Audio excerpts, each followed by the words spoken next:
J'ai enregistré la première partie des voix de cette vidéo il y a 1 an et la deuxième partie il y a 2 semaines. Et entre temps j'ai changé de micro. Jugez pas pour la qualité du son, mais si jamais vous avez quelque chose à dire, envoyez vos réclamations à j'en ai rien à foutre @gmail.com. Merci.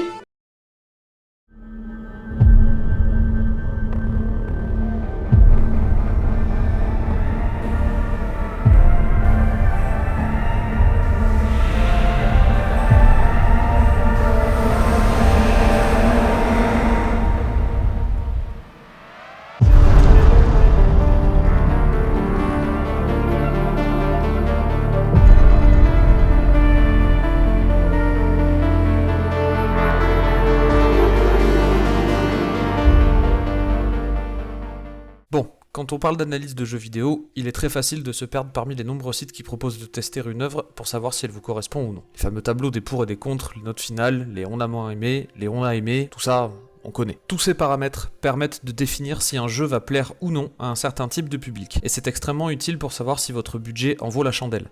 Mais il y a certaines œuvres qui échappent à ces classements, parfois trop normalisées, trop codifiées.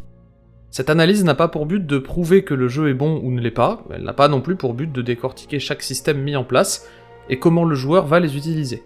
Il y a des dizaines de vidéos plus ou moins détaillées qui en parlent un peu partout sur internet, allez les voir, c'est hyper intéressant, quelques-unes seront dans la description de cette vidéo. Le but de cette review, c'est de prendre un peu de recul par rapport au propos global qu'a proposé le jeu, de ses intentions et de comment il les met en relation avec les systèmes de jeu. On prendra quelques exemples bien précis pour illustrer tout ça, mais si je devais parler de tout, honnêtement, il y en aurait bien pour 5 heures, et je pense un petit peu à vous quand même, hein. Personne n'a envie d'entendre ça pendant aussi longtemps.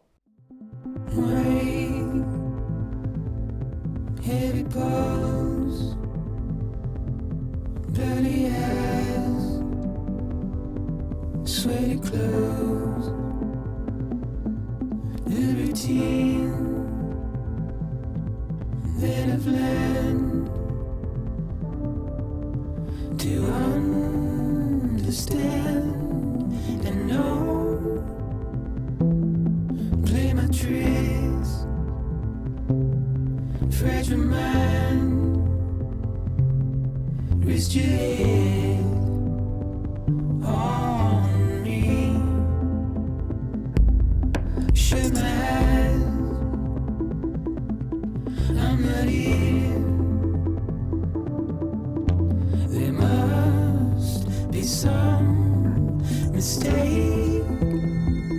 Don't be so serious.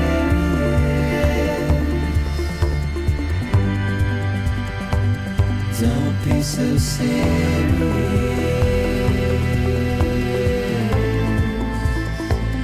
Don't be so serious.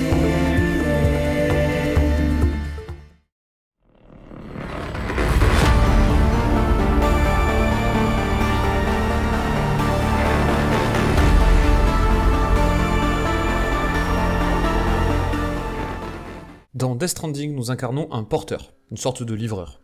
Notre mission est de reconnecter l'Amérique après un cataclysme planétaire connu sous le nom de Death Stranding. Au travers des yeux de Sam Porter Bridges, nous allons parcourir les USA dans les grandes largeurs pour reconnecter de petites poches de civilisation grâce au réseau chiral. Et quand je dis USA, je veux bien évidemment dire UCA. Sam est ce qu'on appelle un rapatrié, il est atteint du Doom. Il possède la faculté d'être ramené d'entre les morts et d'être pleinement conscient de son lien avec l'au-delà.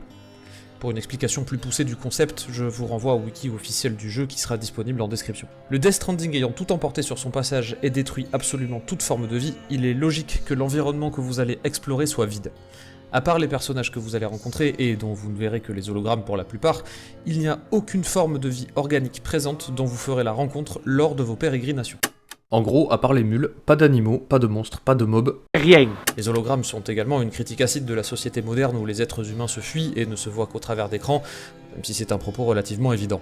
Le prétexte du cataclysme global est là pour justifier du voyage de notre cher Sam. Il est également là pour mettre en place plusieurs autres éléments inhérents au gameplay, les mécaniques d'infiltration, les ennemis, les boss, les objets ou colis à ramasser, etc. Quand on joue à Death Stranding, ce qui frappe en premier, c'est la façon dont on contrôle notre personnage principal, Sam.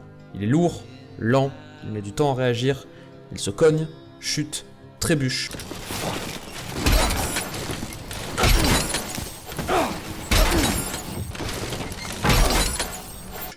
On sent qu'il va nous falloir du temps pour apprivoiser ses déplacements. Et puis, vient le moment après l'introduction, où l'on doit effectuer nos premières livraisons. Marcher dans Death Stranding, c'est comme réapprendre à marcher dans la vraie vie. Comme quoi, le jeu ne va pas nous faciliter la tâche. Le monde a été spécifiquement créé pour être votre presque pire ennemi. Jamais un simple rocher n'aura été aussi dangereux. Fort heureusement, un outil d'analyse topographique est présent pour vous aider à comprendre votre environnement et faciliter votre progression. Cet outil, c'est l'Odradek. Une sorte de bras mécanique accroché à votre épaule qui vous servira de scanner, aussi bien pour vous déplacer que pour repérer vos ennemis et d'autres éléments. Également, les conditions météorologiques sont de la partie pour appliquer un calque de difficulté supplémentaire. S'il pleut, le terrain sera rendu glissant, et les déplacements seront encore plus difficiles. La pluie fait passer le temps plus vite, ce qui accélère la détérioration des cargaisons, des véhicules et des objets laissés au sol. Des abris sont disponibles à la construction pour attendre que la pluie passe, mais cela fait également partie des gros défauts du jeu. La pluie est active à certains endroits et ne s'arrête jamais véritablement. La carte est extrêmement précise, les conditions de météo de chaque zone peuvent y être consultées, et différents filtres peuvent être ajoutés ou retirés pour y voir plus clair. Ou pas, d'ailleurs. Le système de déplacement de Death Stranding a été pensé pour vous faire ressentir tout le poids de ce que vous portez sur vos épaules. Non seulement celui de vos colis, mais également celui de la responsabilité. Chacun des pas menant vers votre objectif renforce l'impression que votre mission a du sens. Les marchandises que vous livrez sont toutes plus ou moins importantes. On va faire une petite pause pour éclaircir quelque chose. Ce que le jeu nous demande à ce moment-là, à l'écran, ce que vous êtes en train de voir là, c'est de porter le cadavre de notre propre mère. Quand je vous disais que certaines missions avaient du sens, c'était pas pour rien. Vous devrez parfois livrer des médicaments dans un temps donné, et c'est à ce moment-là, lorsque la vie d'un personnage est en jeu, que les préparations de sortie prennent tout leur sens. Vous aurez également la possibilité d'influer sur votre environnement, et de le façonner, de le modeler à votre convenance, tout en restant dans les limites imposées par les développeurs. Des constructions sont à votre disposition pour rendre votre voyage plus agréable, et également celui des autres joueurs. Parce que oui, il y a du multijoueur dans Death Stranding. Un multijoueur asynchrone, certes, mais bel et bien présent, même si soumis à certaines limitations techniques. Par exemple, si vous décidez de construire une route à partir d'un terminal, il vous faudra disposer de ressources, sous la forme de minerais, à récolter dans l'environnement, et ou à recycler depuis les bases principales. Une fois le terminal alimenté avec suffisamment de ressources, un tronçon de route sera créé, et suivra un chemin prédéfini. Une autre feature intéressante est celle des chemins empruntés. Lorsque vous marchez, ou effectuez des allers-retours très souvent à un même endroit, que ce soit à pied ou en véhicule, le chemin que vous avez parcouru se modifie, l'herbe se tasse, la terre apparaît sous les mousses, et s'assèche, rendant votre trajet plus simple, mais celui des autres joueurs également. A noter que chaque structure, élément que vous créez ou que vous croisez, pourra bénéficier de likes. Mais le petit plus de ce système, c'est que si vous n'avez pas assez de ressources à insérer dans le terminal, vous pouvez laisser un autre joueur le faire à votre place. Vous serez donc plusieurs à participer à la construction d'une seule et même structure qui aidera tous les joueurs présents sur votre serveur. Encore une fois, vous ne verrez jamais ces joueurs, et votre seul moyen d'interaction sera par l'intermédiaire de panneaux de signalisation à disséminer un petit peu partout pour signaler les endroits dangereux, les ennemis non loin, les points clés, et en transférant des colis via les différentes boîtes communes disponibles, qui sont également constructibles. Qui dit route, dit également véhicule, car il y a deux façons d'explorer et de traverser les environnements. La première, qui vous sera imposée en début de jeu, se fait à pied. La deuxième, que vous débloquerez lorsque vous aurez suffisamment progressé, se fera soit à moto, soit en camion. Ces deux véhicules permettront de redécouvrir les maps déjà explorées une première fois, mais d'une autre façon, plus rapide, plus optimisée, plus organisée, et aussi plus communautaire. Le principe du traversal, d'un point de vue strictement game design, désigne la façon dont vous allez parcourir un environnement donné. En Death Stranding, le traversal change complètement au fur et à mesure de votre progression. Les outils donnés par le jeu modifient votre perception de l'environnement, pas ce qu'il est intrinsèquement, car il ne change pas vraiment. Vous construisez des routes et creusez un chemin qui vous permet de vous y sentir plus à l'aise. Certes, mais les montagnes sont toujours là, les ennemis aussi, les mêmes contraintes sont présentes. Mais vous ne le voyez plus de la même façon quand vous le parcourez en véhicule que lorsque vous l'avez déjà vu à pied la première fois. Je disais c'est loin mais c'est beau. Il y a plusieurs types de terrains que vous traverserez au cours de votre aventure. Chaque terrain possède ses propres caractéristiques et influeront sur votre personnage selon certains paramètres bien déterminés. Les terrains herbeux sont la surface la moins agressive pour le joueur, la plus plate et sans véritable danger. Les terrains rocheux causent des dommages d'usure à vos bottes, et vous forceront donc à procéder une paire de rechanges, ou à trouver de l'herbe à pied sur le chemin. Les terrains rocheux de grande envergure, montagnes ou falaises, draineront votre endurance très rapidement, étant donné le dénivelé, et vous obligeront à utiliser des outils tels que des échelles, des cordes, etc. Les rivières peu profondes, quant à elles, qu'elles soient lentes ou rapides, ralentiront le joueur et draineront son endurance.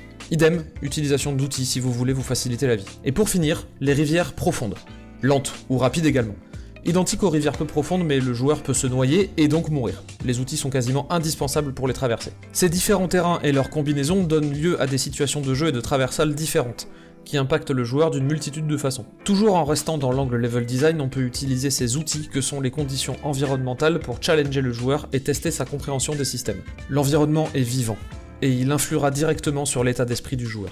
S'il choisit de l'apprivoiser et de s'unir à lui pour faciliter sa progression, alors les récompenses seront à la hauteur. On commence à comprendre la notion de connexion et à l'appréhender lorsqu'on comprend que la première forme de connexion est avec le décor que l'on va traverser. Petite parenthèse, on a beaucoup parlé des outils que nous pouvions utiliser dans le jeu, cela renvoie à un concept plus profond, celui du bâton et de la corde. Il y a beaucoup d'analyses à ce sujet qui entrent en profondeur dans le raisonnement, je vous invite à aller lire, c'est hyper intéressant, quelques liens sont dispo dans la description, mais concrètement on va pas aborder ce point-là dans cette vidéo, c'est pas trop le sujet quoi.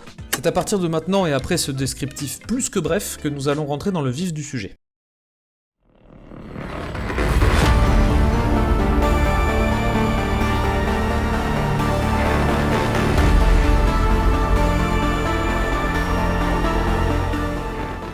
L'objectif principal du jeu est donc de livrer des colis. Au-delà du côté inutile que cela peut représenter au vu des enjeux qui se déroulent dans la narration, il nous est imposé de faire des livraisons de paquets à différents personnages qui auront tous une histoire à raconter à Sam. Pour ce faire, un grand nombre de systèmes sont à notre disposition, et la gestion du poids et de l'équilibre de Death Stranding est une composante à part entière, en termes de gameplay, oui, mais également en termes de narration. La physique du jeu est là pour nous rappeler à l'ordre au moindre faux pas, et c'est pas qu'une expression. Techniquement parlant, le moteur physique possède de gros défauts, notamment celui de supprimer totalement le poids des colis une fois que Sam monte sur une moto. Cela supprime toute forme de challenge, et on aura beau se balader avec la tour de Pise sur le dos, une fois le véhicule enfourché, c'est comme si les colis n'existaient plus. On peut également charger des cargaisons directement dans et sur les véhicules, mais cela inclut le fait d'avoir soit trouvé un chemin facile d'accès jusqu'à notre objectif, soit d'avoir construit des routes qui y mènent directement.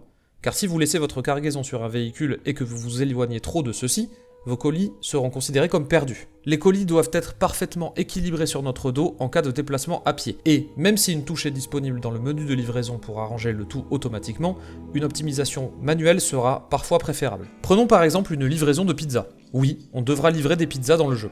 Est-ce que cela vient renforcer le sentiment d'abandon subi par Sam ? Sûrement.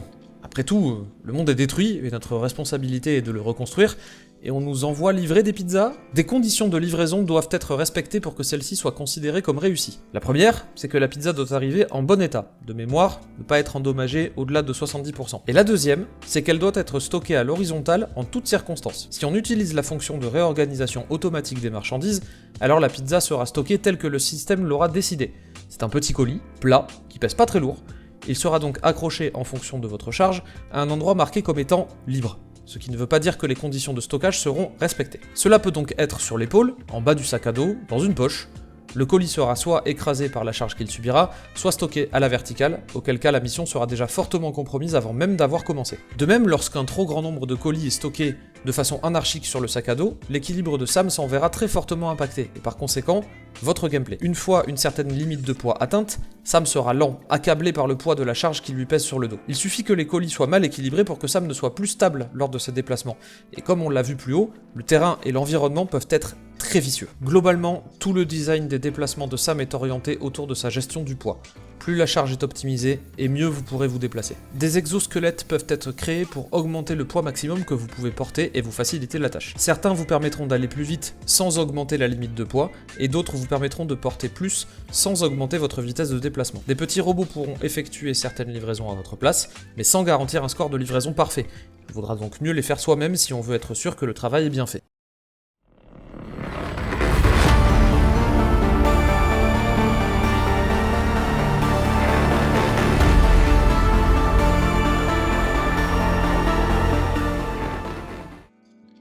Bon, l'environnement est un ennemi, ça, on sait pourquoi.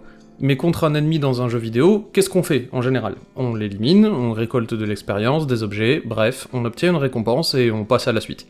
Mais la vraie question à se poser, c'est plutôt contre quoi on se bat exactement. Et c'est tout le propos et l'intention de Death Stranding que de nous poser indirectement cette question. Si on veut y répondre de façon très factuelle, on peut dire qu'on se bat contre les échoués, /ennemis, /antagonistes pour reconnecter l'Amérique et que tout finisse bien. Mais l'intention de base de Death Stranding et de Hideo Kojima est de nous faire ressentir une solitude absolue. Un abandon total, un combat inutile et perdu d'avance, qui se traduit non seulement par le vide atroce des environnements et l'absence complète de toute forme de vie organique qu'on pourrait y croiser, mais également par le fait que Sam est atteint ça. Il ressent une peur panique du fait d'être touché, et tout au long de l'aventure, il devra lutter contre lui-même pour accepter petit à petit qu'un contact se crée entre lui et le monde. Une connexion, un contact, un pont, Sam représente le porteur d'espoir qui vise à reconnecter un monde fragmenté, à recréer un lien perdu. Pour reconnecter ce monde, Sam emportera avec lui un bien étrange outil qui n'en est pas vraiment un, étant donné que c'est littéralement un bébé dans un bocal.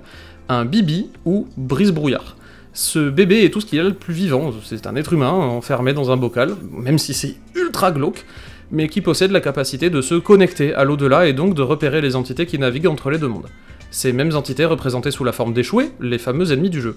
Lorsque vous en croisez, vous pouvez soit les éviter, soit les confronter et les déconnecter en coupant le cordon qui les relie au monde des vivants. Ce bébé est relié à Sam via un cordon ombilical, qui lui permet de sentir les émotions du bébé et de revivre ses souvenirs. Cela dit, on peut légitimement se poser la question suivante, comment un bébé peut-il avoir des souvenirs? Et surtout, comment un bébé peut-il être aussi chiant? Mais tu vas la fermer ta gueule! Sam vit et ressent au travers de quelqu'un d'autre, par procuration, comme un fœtus avec sa mère en quelque sorte. Grâce à ce lien, à cette connexion, il apprendra lui aussi à se connecter aux autres et par extension à reconnecter le monde. Toute la démarche de ressentir à nouveau et d'accepter la présence des autres dans sa propre vie se fait au travers d'un intermédiaire. Il est temps de nous intéresser à la citation qui titre cette partie, « You will feel lost ». Remarquez mon superbe accent anglais. Hideo Kojima a tenu à préciser pendant la période de pré-launch, en gros la période qui précède la sortie d'un jeu, que le joueur se sentirait perdu. Ce mot n'a pas été prononcé au hasard car le sentiment d'abandon total que l'on ressent est présent dès le départ et dans bien des aspects du jeu. Dans les menus parfois inutilement complexes, dans les différentes interfaces chargées au possible, dans les décors dénués de toute vie, même si l'environnement en lui-même peut représenter une forme de vie, mais bon ça on va pas revenir dessus. Également, au sein même des menus disponibles en jeu, il existe un paquet de sous-menus qui permettent de gérer absolument tous les paramètres concernant vos colis. Chaque livraison ou sortie dans le monde extérieur peut être minutieusement préparée et anticipée, ou au contraire vous pouvez complètement choisir de tout ignorer et d'en avoir absolument rien à foutre, et passer chaque écran récapitulatif au risque de passer à côté du propos et de l'intention du jeu, pour vous concentrer uniquement sur une seule et unique chose, le gameplay. Comme on l'a déjà vu, Sam est atteint d'une peur panique d'être touché. Cela inclut également une peur d'être émotionnellement touché par quelqu'un. Dans le contexte de Death Stranding, nous sommes parfaitement conscients de ce que cela représente, et pour le joueur, et pour Sam.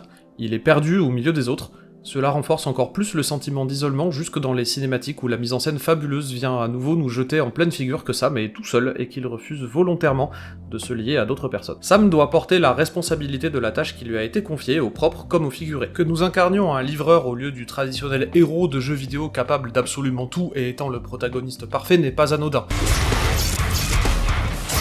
De même que son nom. Bon ça normalement vous l'avez deviné tout seul. Sam est faible, et il a terriblement peur de ceux qui l'approchent. Et tout au long du jeu on retrouvera cette thématique tactile. Je pense particulièrement à la fameuse scène entièrement ridicule dans la douche où, sous prétexte de ne pas être entendu ou remarqué, le personnage de Deadman établit un contact physique très proche avec Sam. La solitude ressentie dans la surcharge cognitive imposée aux joueurs par les nombreux systèmes présents est renforcée par la narration directe et indirecte que l'on nous fait de notre protagoniste ainsi que de ses relations avec les autres. Finalement, le seul lien concret que Sam partage, c'est avec Bibi.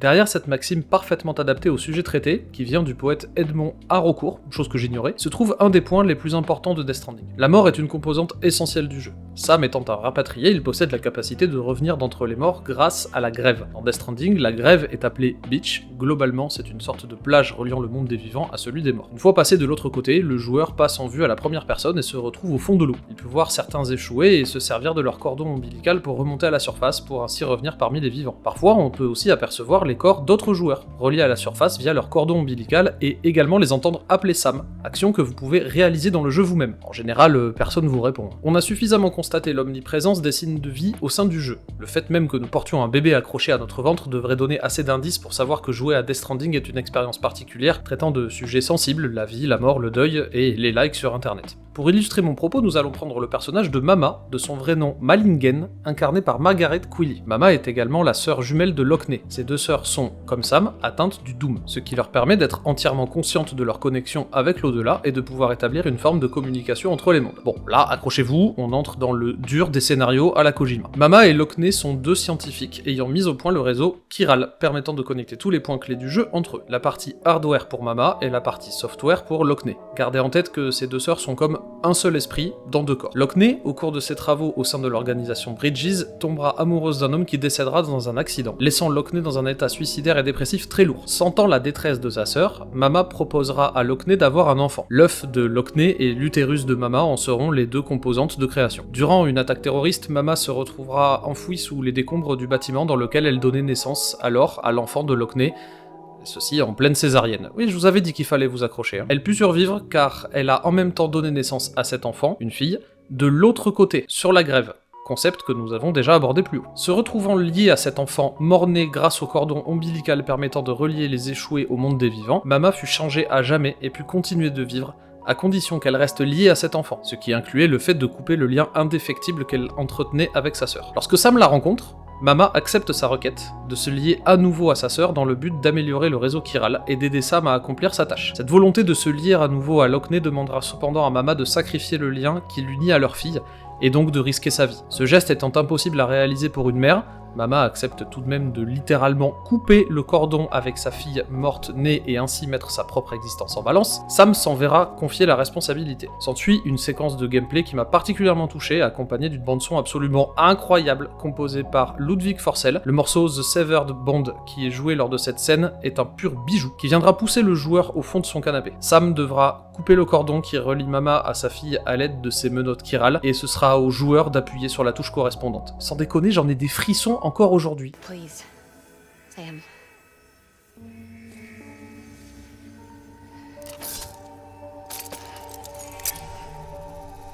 Do it.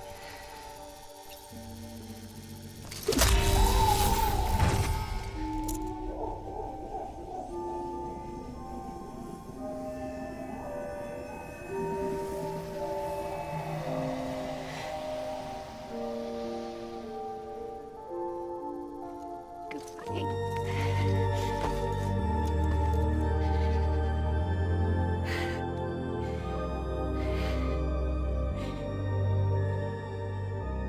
All right, Sam.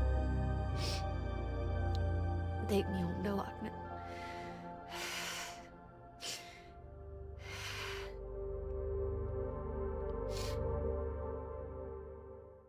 À la suite de cette phase, Mama sera hospitalisée et remise sur pied pour finalement se lier à l'esprit de Lockney pour ne plus former qu'une seule et même personne. Cette dualité et cette connexion se manifestent physiquement par le fait que Mama/Lockney possède un œil de la couleur de chacune des deux sœurs. Observez également la façon dont elles croisent les mains lors de la réunification, c'est une cinématique incroyable encore une fois. Mama donnera ensuite comme récompense aux joueurs la possibilité de fabriquer des tyroliennes, un appareil permettant de relier un point A à un point B à l'aide d'un câble, d'un cordon.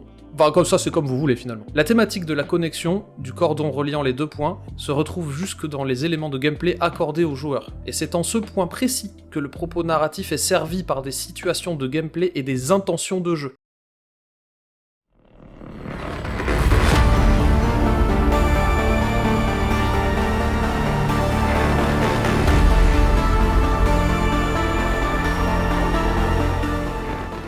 Peut-être que certains d'entre vous trouveront cette analyse trop tirée par les cheveux et que vous aurez vous aussi des arguments pour contrer mon propos.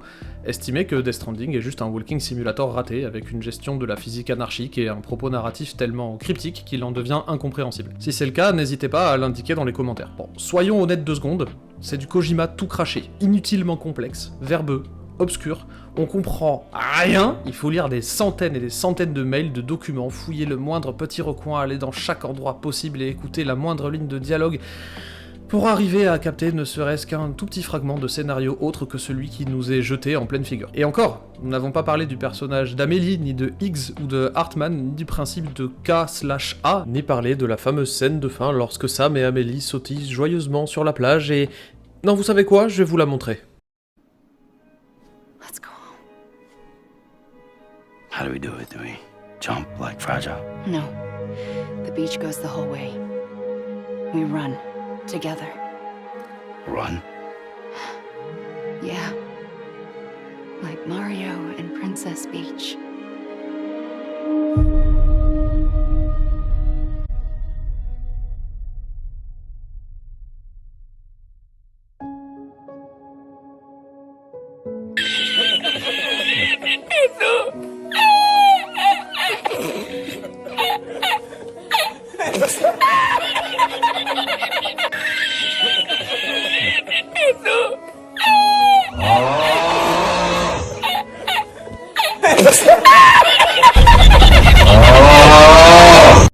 Ni du combat en 1v1 versus Street Fighter. Bon, c'est qu'il y en a des choses à dire, hein, globalement.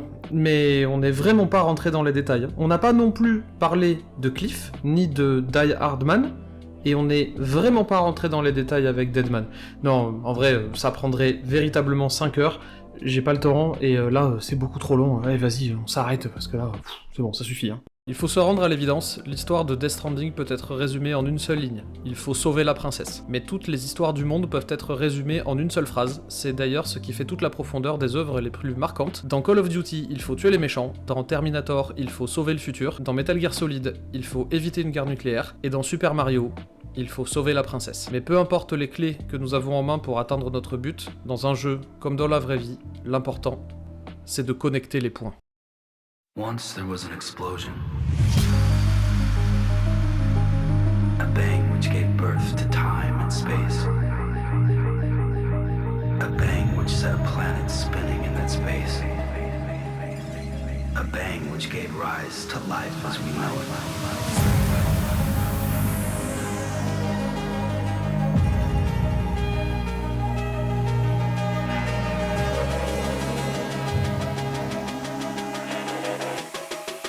And then came the next explosion.